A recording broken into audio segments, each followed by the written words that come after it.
Kumusta at magandang araw sa inyong lahat mga kaibigan.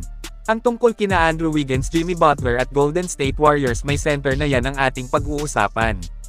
Ngunit bago yan ay paki-like po ng ating video, mag-subscribe at pindutin na rin ang notification bell. Para maging updated ka sa ating mga susunod pang videos na ipapalabas. So maingay na pinag-uusapan ng maraming fans ang ginawang trade ng GSW kay Jimmy Butler mga kaibigan. Na kung saan may iilang fans ang nagsasabing basurang trade nga daw ang pagkuha ng Dubs kay Butler dahil binitawan nga din lang naman nila si Andrew Wiggins.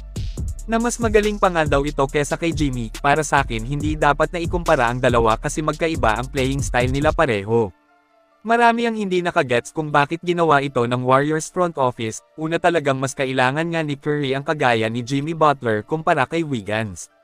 Isang player na may angat na basketball IQ, mahusay dumascarte, magaling humanap ng foul, one of the very effective shots creator sa liga. At ang pinakamatindi pa dito ay clutch player si Jimmy, na yan nga ang mas need ng Warriors, kasi alam naman po siguro nating lahat na kadalasang natatalo ang gold-blooded ngayong season kasi nakukulangan nga sila ng gasolina pagdating sa crunch time. Halos lahat ng talo nila this season ay nagkakaproblema pagdating sa fourth quarter ng bakbakan.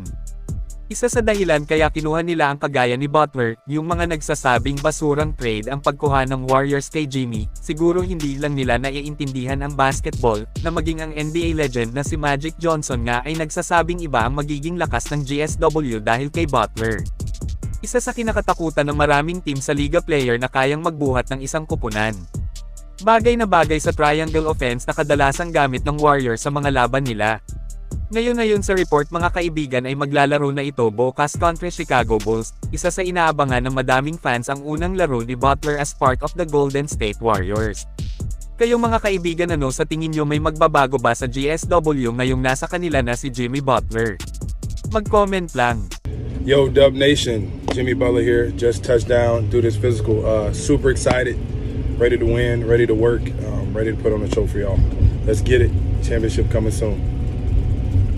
Samantala gumawa na ng isang matinding aksyon ang Warriors ngayong araw lang po, na kung saan binigyan na nila ng kontrata itong si Quinton Post. Matinding move po ito ng Warriors front office kasi paniguradong malaki ang maibibigay na ambag nito sa kupunan.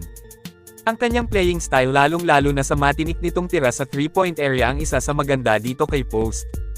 At may tangkad pa talaga na paniguradong mas magagamit ng Dubs.